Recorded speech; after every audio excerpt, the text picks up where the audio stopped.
Thanks for coming back. Here it is, part 2. Yeah, pretty much.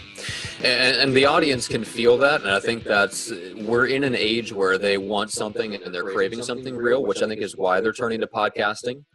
And maybe the NPR audience isn't quite reflective of that because they're radio shows on the internet. But for all the other ones that are more real, it is really reflecting this drive for, like, I want something real. I want to eavesdrop on real conversations. And there's something very, very different about that. And I think that's why you see shows like Joe Rogan, Adam Carolla being so popular and have been popular for a long time. Yeah, because they're much more to the dialogue side than the interview side. You're hanging out with them. They become people in your life. Mm-hmm. Yeah. I was say, like, the best podcasts are like going to Denny's and listening in on a conversation to the booth behind you. You can't turn around and look at them because it'd be rude, but you're just sitting there, listening to every story. And it's real, it's raw, it's a conversation. Yeah. Yeah. And at least with us, I know this is not the case, but I can't find the quote, but it's from my old buddy Ramsey Smith, that he was talking about something to the effect, I'm paraphrasing, but how he likes the fact with Legends and Losers, you have no idea what you're going to get. And neither do we. But, so there's some people who are up for, if you will, going on the Magical Mystery Tour. Yeah. Well, and that's basically, you've created what would you say, like a category of one, right? It's like if you had to describe. Are you saying I'm nuts? Yeah, well, yes, certifiably, but besides that. But if you had to describe, think of podcasts like in a musical context, as a band or something like that. If you had to come along in late 80s, you had to describe what Nirvana was. How do you describe Nirvana to someone who's a fan of hair metal, right? Yeah, it's hard. Yeah, exactly. Like, you really don't. People have to sample it and see what it's like to see if they like it. And sometimes, those movements just kind of take off. And I think podcasting is much more like that than it is like news, right? So in terms of like what becomes popular, some things are just going to they're just going to catch for reasons that we can't quite put our finger on it. Just like Nirvana took off, and then Mudhoney got signed, a year later or whatever it was, right? Because they're in the same scene. So somebody comes along and says, hey, if you like Nirvana, you might like Mudhoney. Great. But Mudhoney didn't break out first. There's a name for a band, Tom. Mudhoney. That's right. I think Tom was a big Mudhoney guy. I think I was in the Navy with my hair, my head getting shaved during the Mudhoney. The Mudhoney era. Heyday. Yes, the heyday. You weren't following them around on tour with your cargo shorts and your hiking boots? No, I was pissing in a bottle every month for a drug test during that phase. I was going to say pissing in a bottle. Isn't that an old Police song? But I guess that's message in a bottle. Yeah, I think so. That's a message that nobody wants to be on the receiving end of. Yeah, exactly. I've been to rock concerts where they throw fucking piss at you. It's terrible. Oh my God. Yeah. Neanderthals, they pee in a cup, plastic cup, and they fire them forward like maniacs. Those Canadian rock stars. No, you know where this was? It was in Scotland, of all places. Really? Yeah. Yeah. And the event was called Tea in the Park. And Carrie and I immediately started to refer to it as Pee in the Park. Pee in the Park. Because you never knew when you were going to get hit by a flying piss bomb. Oh, my God. Yeah. Do not recommend it. Do not go to Tea in the Park in Scotland unless you're into piss bombs. It's the weirdest thing. Like, how did this become a thing that we do? There was like 100,000 people at this. It wasn't like the Foo Fighters were there, right? Bruno Mars was there. Arctic Monkeys were there. It was like a big festival thing with tons and tons of people. And this is like happens regularly, or as we say here in America, regularly. Well, I'm very sorry that you got pee thrown at you. It was a bummer. Horrible wannabe rock stars. Yeah, I highly do not recommend it. And there is something you will never hear on 60 Minutes. You'll never hear a conversation about Pee in the Park on 60 Minutes. Well, who knows? Maybe there'll be an expose about that. All right. So so Tom, let's go back to like being a great guest. So when you kind of gear up for being on one of your 1,000 podcasts that you've been on, so do you look at like, what do I convey? What's my goal? What are some of the things that you kind of runs in your head before you gear up to be a guest? Well, first one is like, can I bring value here, right? And I think a lot of people forget that this is a stage, right? So you're being invited to a stage, so make sure that you know who you're talking to. Listen to the podcast, get in on the lingo, the jokes, and everything there too, because nothing ruins your credibility more than if they ask a question, they ask all their guests, and you have no idea. Like I was on one, and thank God I got briefed on it before. The question they asked all their guests was, what's your favorite Renee Zellweger show or movie? And I was like, if I wouldn't have known that Spinal beforehand. Tap. She was awesome in Spinal Tap. Monty Python is like my answer to everything on that. That or the Matrix. Wasn't she in there? Life of Brian. Tell me, which Monty Pythons are your Monty Pythons? It's got to be Life of Brian, because as a freshman in high school and Catholic school, the priest told us if you watched that movie, you were going straight to hell. And so we looked at that. You watched the movie immediately. Oh, that's like a 5-star, 2 thumbs up review. Mhm. If that'll get you to hell, you got to watch that movie. But yeah, so knowing what the podcast is about, doing that, seeing what value you can bring there, because really all, what it's about is, telling your story, letting people know who you are, how you can help them. It's not an avenue to sell on. It's really just to get that word out. Tom, what should you do then? Well, the thing is that as big as this world is, there's got to be somebody out there. And I think that's the biggest problem. So there's somebody you can help, even if you can't help, you don't think you can really help anybody. Even if I can't help myself. that just punt. Yeah.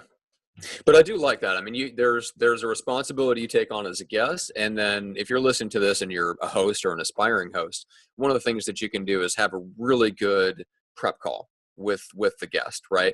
In which you hopefully inform them of those things, right? So if they were doing that for you, ideally, especially, now maybe not if it's an audio recording, there's a little bit more leeway, but like with my main show, we're live video. Like we cannot not do a prep call, right? People need to know what the hell they're getting into, right? So believe me.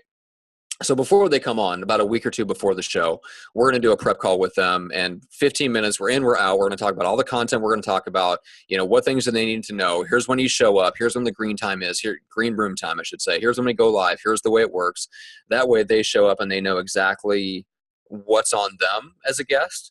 And we do everything that we can to kind of take the mental burden off of them so that they can sit down, have a super busy day, show up, not remember anything about the show, open their calendar and just quickly scan through that calendar appointment and go, oh, yep, I know exactly what I'm doing. Okay, they're going to send me the link. I'm going to click on it. I'm going to go. They're going to handle everything, and I'm going to go. So that's kind of the ideal. So if you're a guest and you're not getting that, you have to be proactive and get it. But if you're a host, if you can do everything you can to be like that, it makes a huge difference in the perception that the guests come away of you from, based on their experience with you. The experience starts from the very first time you send them an email about being a guest on the show, and it goes all the way through the entire show and beyond into how you follow up and promote their show and give them the materials, like all that stuff. It's something to think about. It's almost like, if somebody invites you to a party or something like that, if both people do their homework beforehand and ask the questions, it's going to be so much better. Yeah. But if I think that it's all on the podcast host responsibility and I just have to show up, you're not taking it seriously, or taking you got to respect the house you've been invited to. So respecting the host and the audience there too. Yep. Agreed. And then having a good idea of, okay, how am I going to bring value?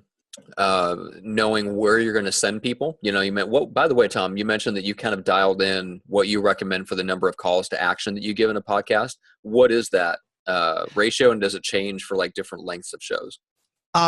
If it's a really short show, it may be only 1 or 2, but most of the things we found is that if you give people 3 ways to sort of say yes, Really, because the idea is not just to get the end and just say, here, email me here to get a newsletter. Right. Just give them value throughout that.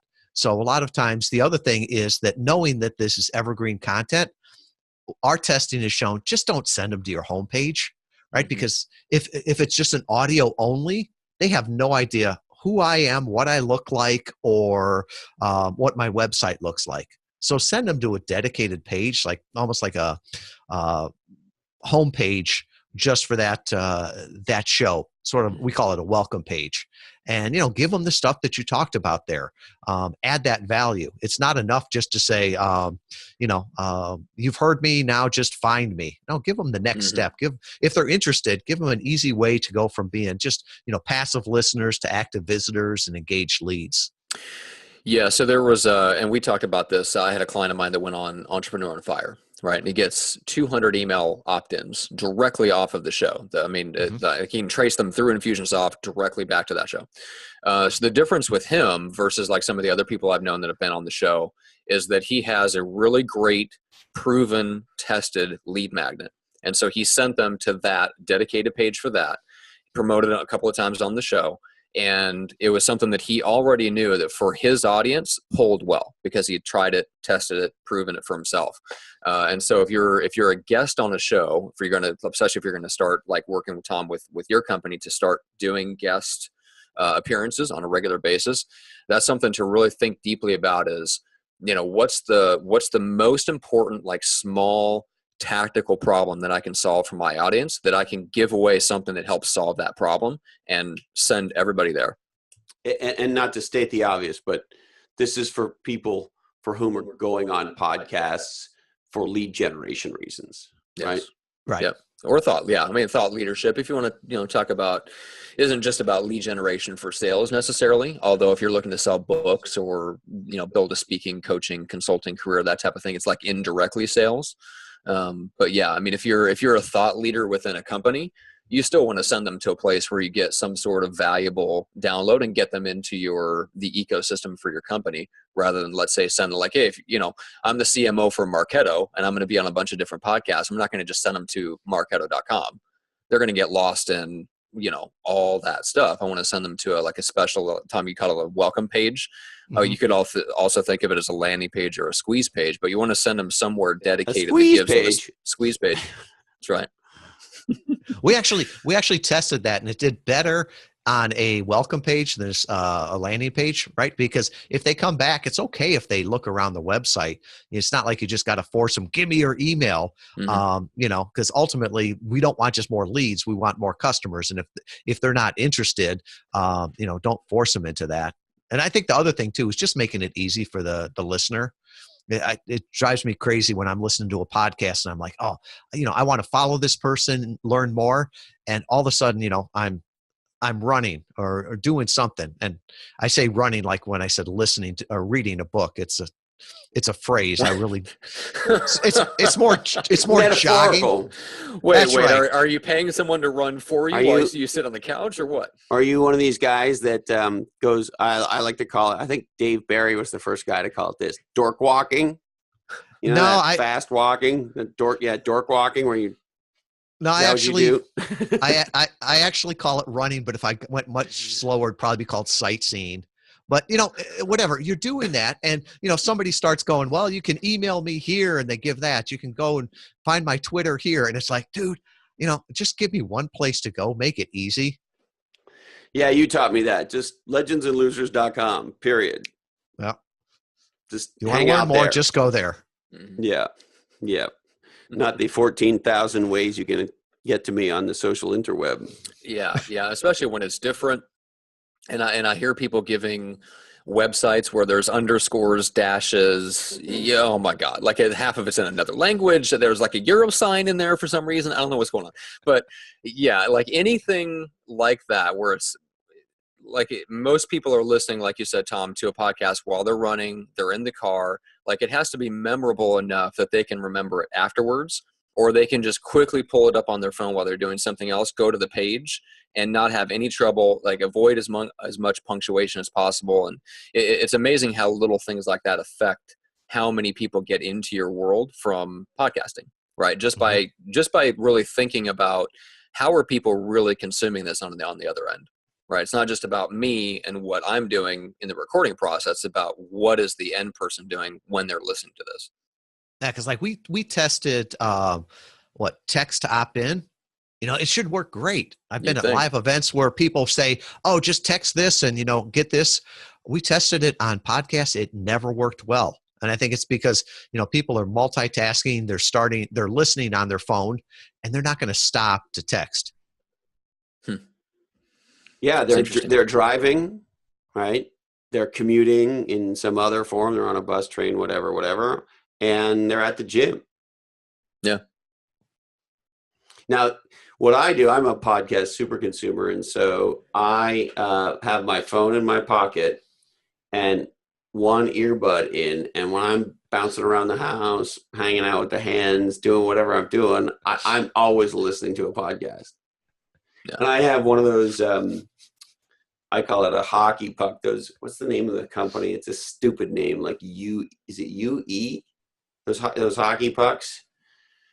It's a speaker. It's a Bluetooth speaker. Oh, okay. And it's waterproof or water resistant. And so like I'll be listening to a podcast and it's time to get in the shower and I know I got to shave, so I'm going to be in there for a little bit. I'll fucking fire that fucking hockey puck up and I'll just throw that shit in the shower and I can be listening to my podcast in the shower, shaving my fucking head. And yeah, I mean, that's how much I consume,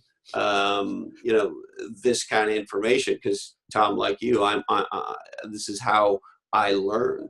And it's the Zig Ziglar thing. He called it the automobile university, right? It's the downtime university now. And because of the mobile technology, we can stick the smartest people in the world in our ear all the time. And what I love about it is you can change the speed too, because if I listen to something at like 1x, my mind wanders. So if I'm listening to like an Audible book or a podcast, it's usually like 1.5 to 2x, and it makes me focus. But it's the weirdest thing then to talk to podcasters live. After you've listened to Christopher at 2x and then you listen to him live and it's like, why are you talking so slow? Get to the point. Do you really listen to Legends and Losers at 2x, Tom? It's 1.5x. Yeah, I was going to say 2x is a little extreme. It's funny. I was listening to the upcoming Ray Wong episode and listening to it at 2x. I'm like, I really can't fall. Like, he's just fast enough at normal speed that doubling him is like, nope, lose it. Got to go back to regular speed. Yeah. So it kind of depends on who you're listening to, but 1.5 is definitely much more comfortable. But I can see what you mean, Tom. You get used to them at a certain level, and then you hear them in real life, and it just sounds like they're stoned, which actually, in Chris's case, might be true. Easy. I would never consider podcasting stoned. No, never. All right, Tom. So I know one of the questions that I get all the time is, how do I monetize my podcast, right? I mean, I get it. How do you monetize your own podcast? How do you monetize clients' podcasts? So I'm sure you get this all the time from both sides of the aisle, hosts and guests. What's your advice? To me, it's got to be part of your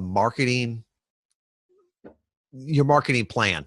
So I think trying to make money just off a podcast, man, that's hard to do. If you're going to do, pay per click or pay for impressions, that's tough to do. I think it works much better when you've got another service. How are you going to make money off of a Yellow Pages ad? Well, it's because it's driving it to another. It's probably not going to make it now, but it's driving to another part of the business. So I think you got to look at that the same way. A podcast has to be part of your overall business plan. And there are some people translation, that have been able no to monetization of podcasts. Is that it's a lead gen. Well, and it really is. I mean, if you think about thought leadership and how many companies today, I was just talking to a venture capitalist and he said to me, the only way I know how to differentiate is around thought leadership, intellectual capital. And so if you're in a thinking business, and what business isn't a thinking business, but if you're in a sort of big thinking business, then there's a lot of big thinking that needs to get done. And there's a lot of dialogue that needs to happen around that. And we know with Category Kings in particular, they are setting the agenda. They have a point of view and they're delivering against that point of view, and they're exposing the world to it. And it's interesting, you think about today and you say, well, if I had a big idea and I wanted to spread that that idea around the world, what's the most effective way to do that today? It's hard to argue it's not podcasting. I mean, there are other digital mechanisms to make things viral, of course, but man, it feels like an important part of the mix. There's a podcaster called Grant Baldwin. I don't. He's got a different podcast now, but he started out one, and it was, "How did you get into that?"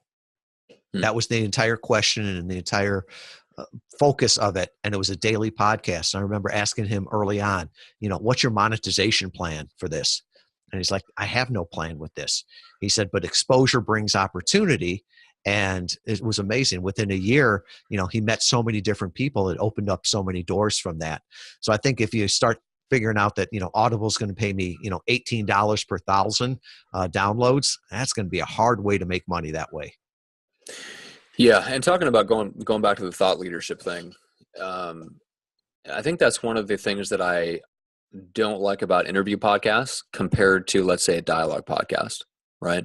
Because how are you going to convey a big idea, a big point of view, if the only thing you can do is ask questions? Now, obviously, you can ask great questions, and there's a measure of, like, you can ask thought-provoking questions in a way that kind of uncovers, but you really can't make a statement about the problem that you solve and why it matters to the world in a strictly like interview format. And so, like, if you're a thought leader in a business, or whether you're a coach, speaker, consultant, like, you have a message to share, like, you want to impact the world, podcasting is amazing, but not if you start an interview podcast where the entire focus of each episode is on the guest and what they have to say. Like, it has to be like a two-way dialogue to where there's the opening there for you to share, like, what your perspective is, which is what I like about Legends and Losers, is what I like about my own show, because it's from the start, they've been dialogue podcasts, not interview podcast, because it's the only way to get a point of view across in that format. And we see it with Legends and Losers. As much as they enjoy the dialogues with guests, they also want to hear from you, Chris. Like, we've talked about this before. That's why you're doing the unlocked episodes, which we release as they're not technically bonus episodes, but they're semi that way, because they're not dialogues, right? They're outside of the normal stream of that dialogue thing. And because that's what gives you the opportunity to just speak directly to the audience, give them a message that they need and want to hear. Hopefully. They may think it's mental, but unfortunately, you can't help that. You never know what you're going to get. It's kind of whatever zebra we chase down, whatever rabbit hole. But, the monetization thing is interesting. I do think that a lot of podcasters who think they're going to make money selling advertising are mistaken. On the other hand, there are podcasts that are very big shows that, generate a very meaningful amount of income. The interesting thing for us is monetization is not a goal. There is no plan. There's no strategy. It's not, and so I don't know. It'd be interesting to get a sense from you guys, because you guys would know much better. How many podcasts are there that are like Legends and Losers insofar as the purpose of the show or the intention of the show is to make some kind of a difference or to shine a light in certain areas, kind of period, full stop. And there's no, I mean, sure, I guess you could argue marketing play bigger the book, sure, but I mean, it's not. I mean, there's four authors. How much money do you make from each book? Yeah, like fucking nothing. So, like, whatever. It's four authors and an agent and a publisher, and it's like, so, I mean, maybe that's part of the evil plan, but not really, as you could tell. Those checks aren't going to change anything. And so, even the purpose of the book is impact. Yeah, absolutely. I mean, I don't spend 2 years of my life, and I don't want to speak for the other guys, but I think they'd say similar things. You don't spend that time unless you want to make an impact. I don't think. I mean, I guess maybe there's some people who do it purely for ego reasons. And I'm not saying there aren't some nice things for your ego about having a major publisher publish your work, and certainly a moment to be proud. But it wasn't a book of fucking Kardashian selfies. That's for damn sure. Well, couldn't you say the same thing like with podcasts there, right? So you may start out with it for a altruistic reason, for ego, whatever it is. But the thing is that most podcasts that die within the first 10 episodes, because that's when the fun goes away and you realize, oh, this is work. I'm sure there's been times where you haven't wanted to, to get an episode out, but that consistency is so important. And, that's what is it? Amateurs do it when they love to do it. Professionals do it, no matter what. And I think that's really what sets it apart at times too. I'm paraphrasing, but my good buddy and unbelievable Legends and Losers guest, Eddie Yoon, and I hope he comes back. He recently wrote, this amazing thing about Legends and Losers on in Inc. magazine, which was so fucking great. And I forget the exact phrasing, but it was something like this: mercenaries fail and missionaries prevail. Right. And so if you're a mercenary, to your point, Tom, right, and you're podcasting, because podcasting is the new blogging, and and so it's podcasting is fucking bell-bottom jeans, and so you got to get your bell-bottom jeans on, right? That's very different than somebody who's on a mission. Because anybody that says it's easy to do has never done it or never done it well. They just see the results from it. There's work that goes into it. And sometimes when people say, well, why don't you have a podcast? It's like, because I've seen the hard work that goes into it. And there's a lot of things that you can do to outsource it and have, great people there. But I would say that, for me, it's easier to be a guest than it is to be the host. So it's interesting we're talking about this. I am stunned at the amount of work. And the other day in the car, Carrie and I were talking, and because I can't see, right? So I said to her, baby, how much time do you think on a weekly basis I do Legends and Loser stuff? And we sort of broke it down, the various components of the things that you do. And so how many hours do you think I did that? And I sort of did that as we were on a bit of a drive. And in her estimation, it's 20 hours a week. And we drop 2 episodes that are, what's our average time now, Matt? Are we creeping up on an hour and a half? Hour and 15 minutes. Hour and 15 minutes. So what's that, 2.5 hours? Did I do that right?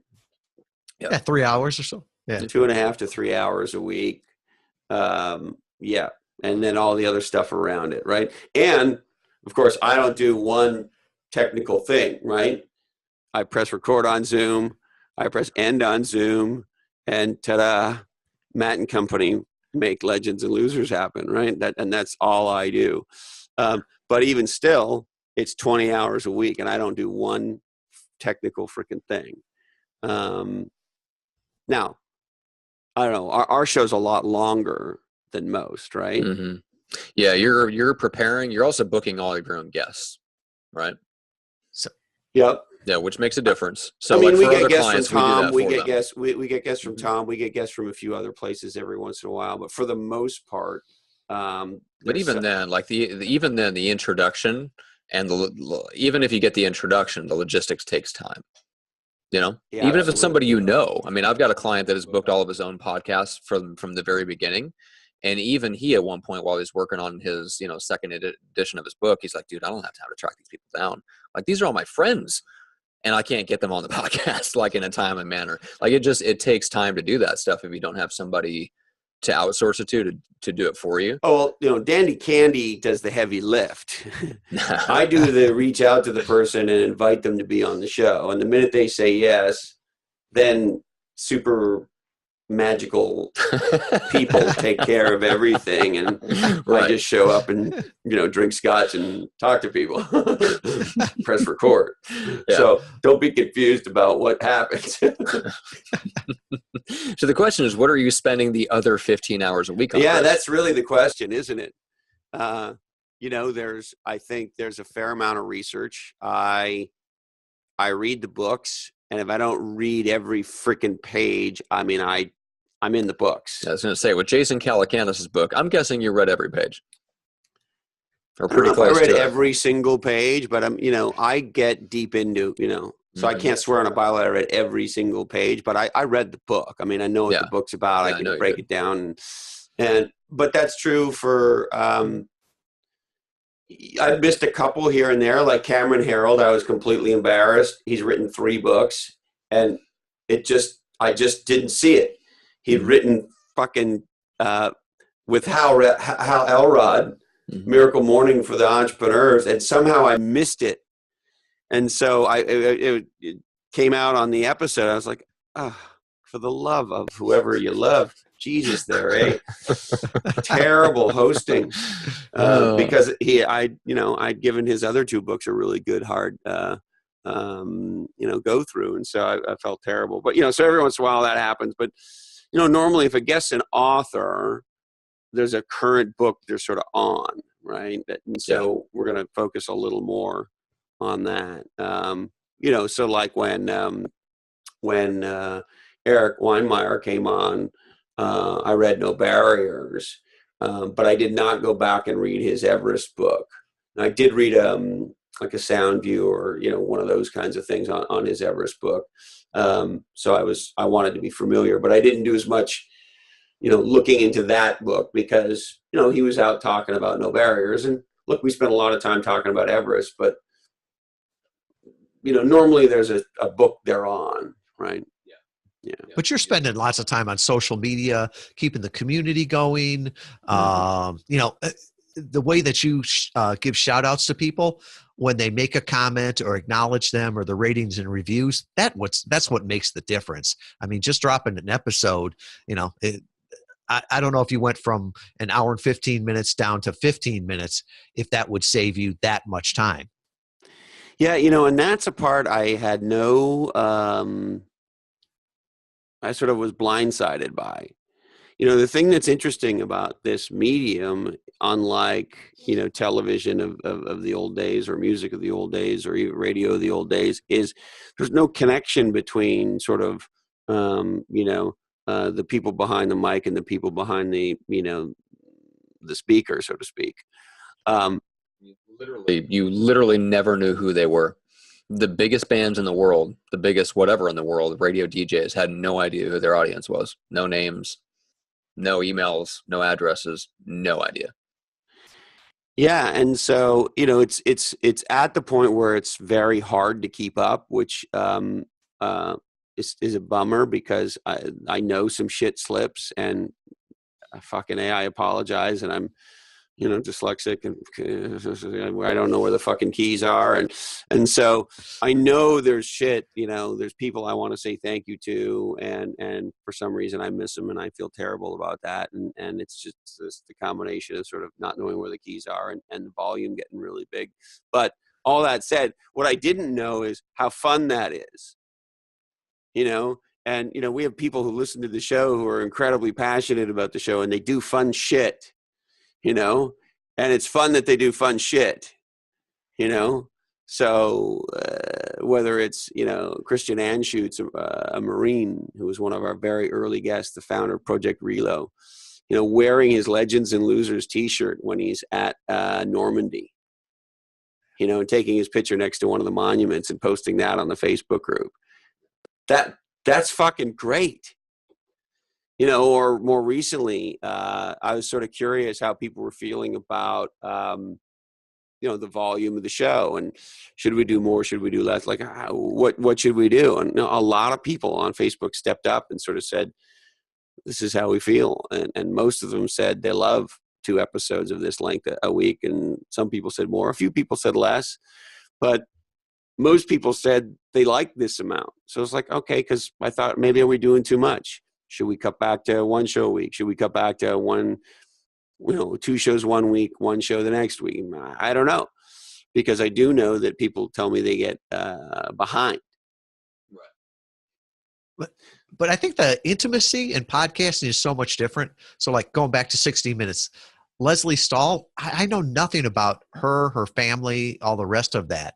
But have you had it where somebody comes up and starts asking you about, about the girls and the dinosaurs, and you're like thinking, who is this person? They know everything about you because they've listened to you for, 50 hours, and they feel like they know you, they're your friend.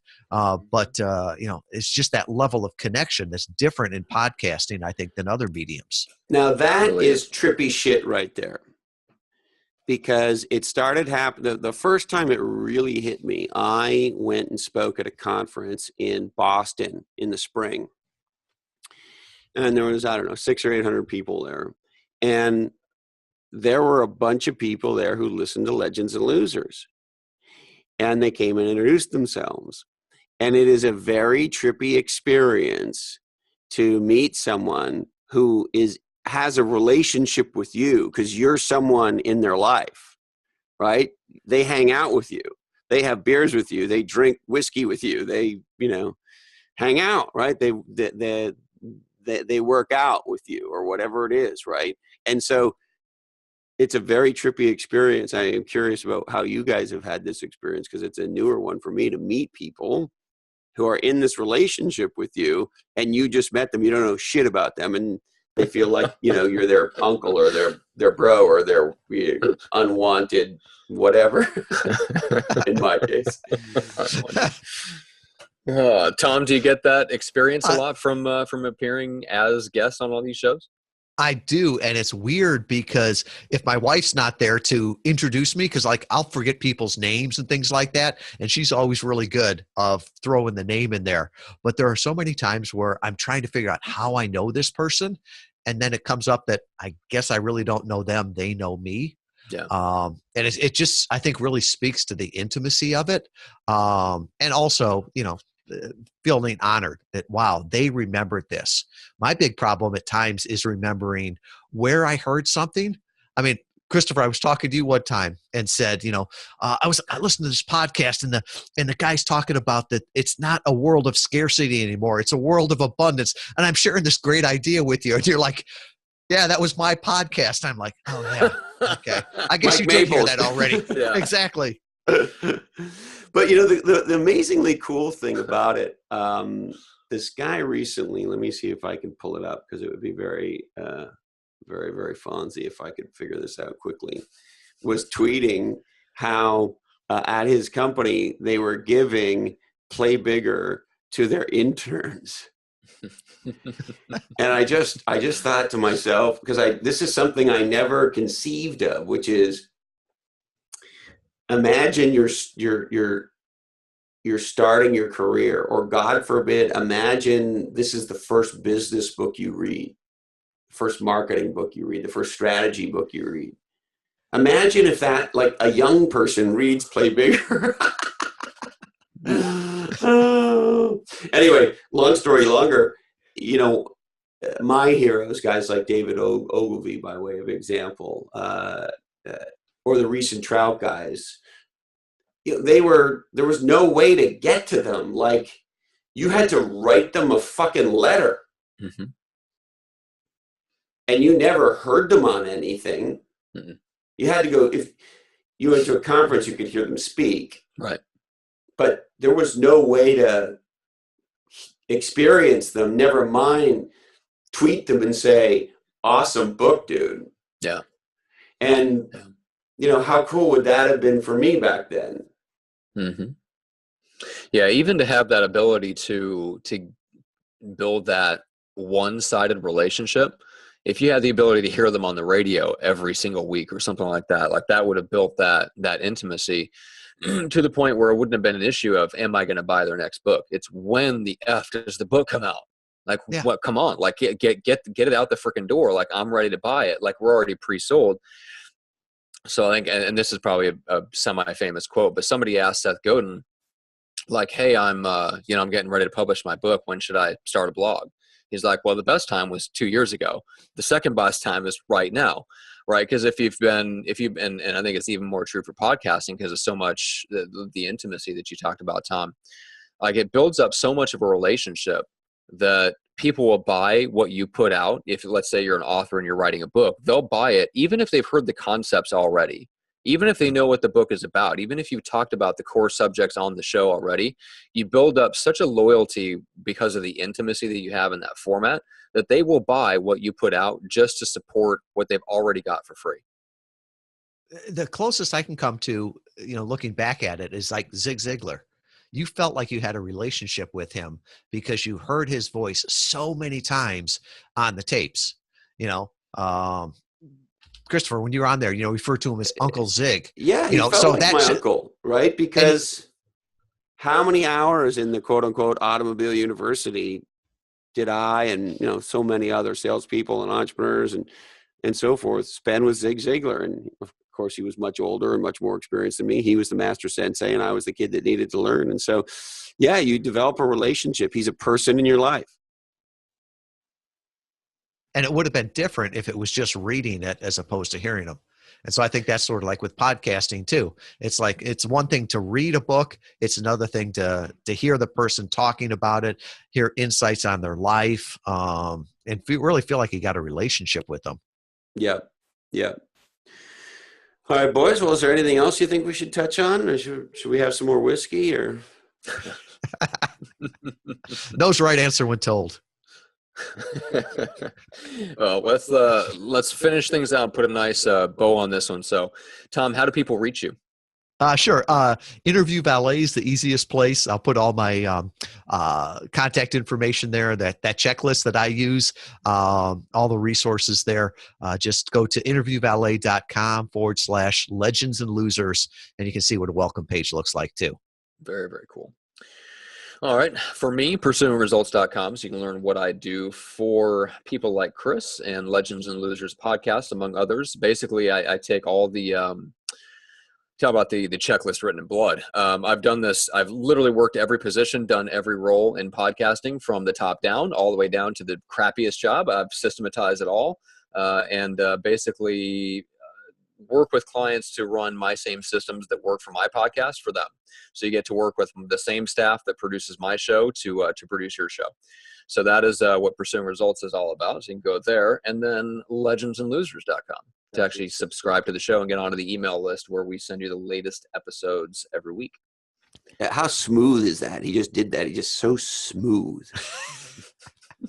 And Tom, after 1,000, you're like, I can't do the I mean, I wish I would have gone. You're like, butter.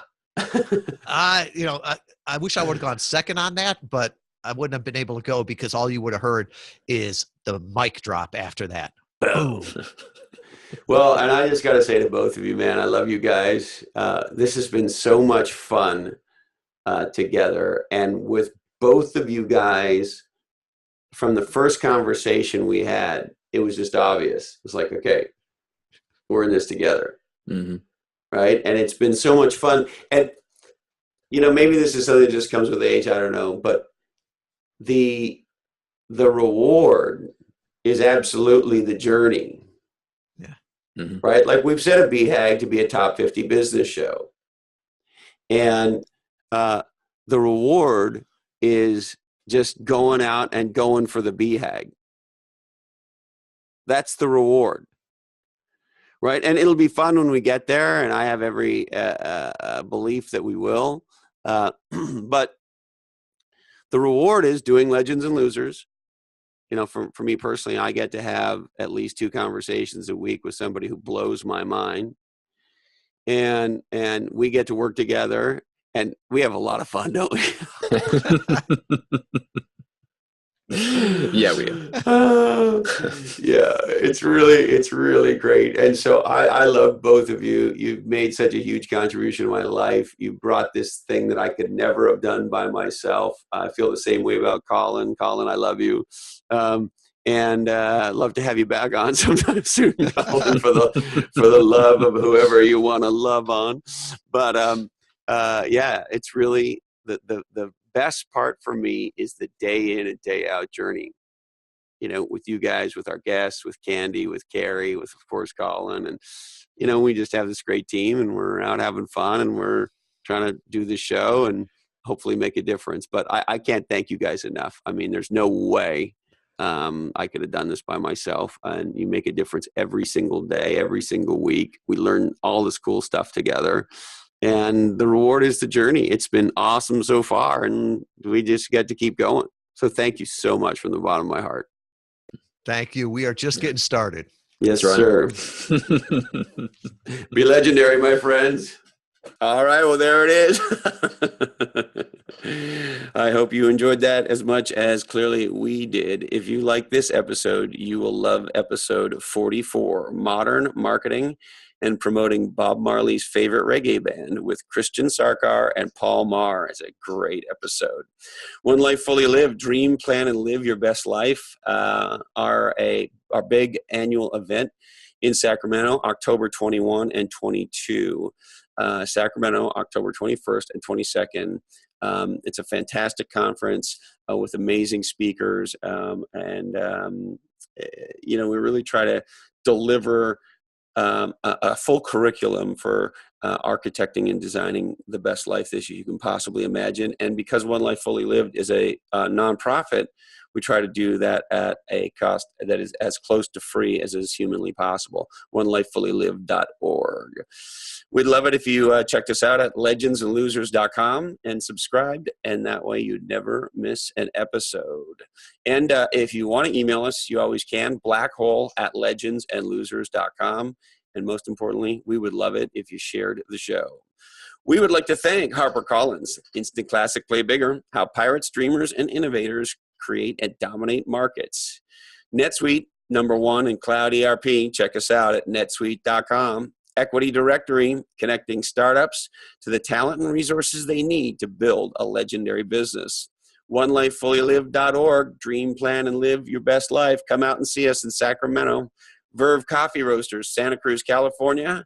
And always at vervecoffee.com, the official coffee of Legends and Losers. Iterate Systems, stopping fire while saving firefighters and the environment with strong water technology. Positive Marketing, legendary marketing and category design in the United Kingdom. PursuingResults.com, producers of legendary podcasts, and this one too. Interview Valet, podcast interview marketing. Get on some podcasts and get some business done. This oddcast is the sole property of the Legends and Losers Oddcast Network, and we would love it if you shared the shit out of it. We must remind you that all rights do remain disturbed, and we must warn you that Legends and Losers can cause binging. The producers of this oddcast may not have been paying attention. This oddcast is clearly produced in a studio that does contain nuts. Watch The Big Lebowski. Listen to Spinal Tap. Remember, Legends and Losers is never tested on GMOs. Be nice to your mother. Support your local podcaster. And, hey, thank you, Candy Dandy. We love you. And Colin, this oddcast really ties the room together, doesn't it? Our deepest apologies go out to former Volkswagen Chief Executive Officer Martin Winterkorn. Sorry, Martin. We just ran out of time for you. That's it, my friends. We'll see you again soon on another episode of Legends and Losers.